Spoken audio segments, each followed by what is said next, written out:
Japan தலைநகர் டோக்கியோவில் 2020ஆம் ஆண்டு நடைபெறவுள்ள ஒலிம்பிக்கில் கராத்தே போட்டியில் பதக்கம் வெல்ல இப்போதே தயாராகிவிட்டார்கள் சென்னை வீரர் வீராங்கனைகள். இது குறித்த ஒரு செய்தி தொகுப்பை பார்ப்போம். சென்னையில் கடந்த 2 நாட்களாக 8வது ஷோபுகை நேஷனல் கராத்தே போட்டி நடத்தப்பட்டது. இந்த போட்டியில் இந்தியா முழுவதும் இருந்து 700க்கும் மேற்பட்ட வீரர் வீராங்கனைகள் கலந்து கொண்டனர். இந்த போட்டிகளில் வெற்றி பெறுபவர் சிறந்த பயிற்சியாளர்கள் மூலம் பயிற்சி அளிக்கப்பட உள்ளனர். அவ்வாறு சிறப்பு பயிற்சி பெறுபவர்கள் எதிர்வரும் 2020ஆம் ஆண்டு ஜப்பான் தலைநகர் டோக்கியோவில் நடைபெறவுள்ள ஒலிம்பிக் போட்டியில் பங்கேற்க உள்ளனர். இது குறித்து கூறிய ஷோபகி கராத்தே மையத்தின் இயக்குனர் அல்தா பலம் ஒலிம்பிக்கில் பதக்கம் வெல்வதற்கான அனைத்து முயற்சிகளையும் மேற்கொள்ள உள்ளதாக தெரிவித்தார். The purpose of conducting this championship is to select top class champions to train them for Olympics.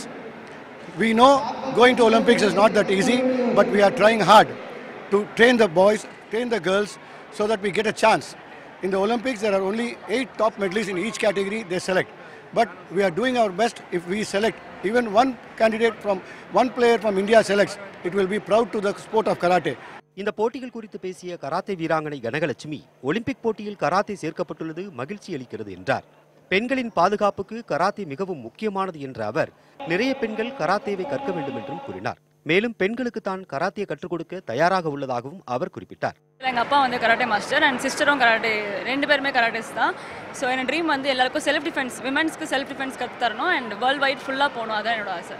Karate போட்டி குறித்து கூறிய இளம் வீரர் கெவின் தற்போது நடைபெறும் போட்டியில் தமது முழுமையான திறமையை வெளிப்படுத்த உள்ளதாக நம்பிக்கை தெரிவித்தார். கராத்தே போட்டி எளிதானதல்ல என்ற அவர் கராத்தேவில் சாதிக்க துடிக்கும் ஒவ்வொருவருக்கும் அரசு உதவ முன்வர வேண்டும் என்றும் கேட்டுக்கொண்டார்.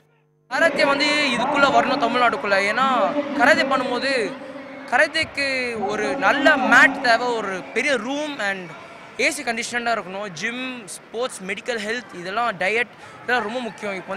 இப்போ ஒரு பிளேயர் பார்த்தீங்கன்னா அவ்வளோ செலவாகுது.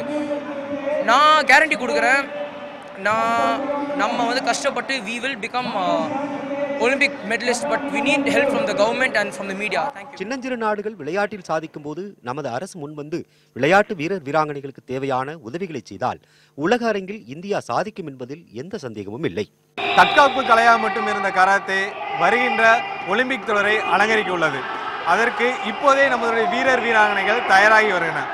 இதற்கான ஆக்கமும் ஊக்கமும் தமிழக அரசோ இந்திய அரசோ கொடுத்தால் சர்வதேச அரங்கில் நமது இந்திய கொடியை பறக்க விடலாம். நியூஸ் 18 தமிழ்நாடு செய்திகளுக்காக ஒளிப்பதிவாளர் நாச்சிப்பனுடன் கார்த்திக்.